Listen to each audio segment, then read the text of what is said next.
عقل مندوں کے لیے ایک زبردست مثال. ہم تربوز خریدتے ہیں، واٹر میلن. مثال کے طور پہ 5 کلو کا ایک تربوز ہم نے خریدا، اور جب اسے کھانے لگتے ہیں تو پہلے اس کا چھلکا اتارتے ہیں نا.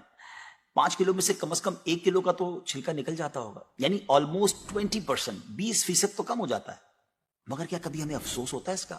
کہ ہم سوچتے ہیں کہ ہم نے تو تربوز چھلکے کے ساتھ خریدا، چلو آج چھلکے کے ساتھ ہی کھا لیتے ہیں. ایسا نہیں کرتے نا. اچھا، ہم چکن بھی تو خریدتے ہیں، زندہ ثابت، اسی کو تولتے ہیں، تلواتے ہیں، پیسے دیتے ہیں، مگر جب کھانے کی باری آتی ہے، پکانے کی باری آتی ہے، تو اس کے بال، اس کی خال، اس کی آلائشیں نکل جاتی ہیں، تو ویٹ تو کم ہو جاتا ہے. مگر کبھی اس پر دکھ ہوتا ہے؟ نہیں نا.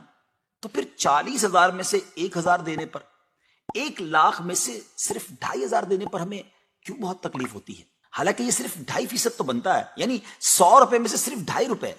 یہ تربوز، کیلے، آم اور مالٹے کے چھلکے اور گٹلی سے تو بہت کم ہے نا. اسی تو زکوٰۃ فرمایا گیا. ہاں، ایک اور بات، سال میں ایک ہی بار دینا ہوتا ہے. مالٹے کا، تربوز کا تو ہر بار چھلکا اتارنا ہوتا ہے نا. یہ 100 روپے میں سے 2.5 روپے یا 1,00,000 میں سے 2,500 روپے سال میں ایک ہی بار دینا ہوتا ہے، اور اسی کو زکوٰۃ کہا گیا. کیا برکت والا کام ہے یہ. مال بھی پاک، ایمان بھی پاک، دل اور جسم بھی پاک، اور معاشرہ بھی خوشحال. اتنی معمولی رقم، یعنی 40 روپے میں سے صرف 1 روپے، اور فائدے کتنے زیادہ، اجر کتنا زیادہ، برکت کتنی زیادہ.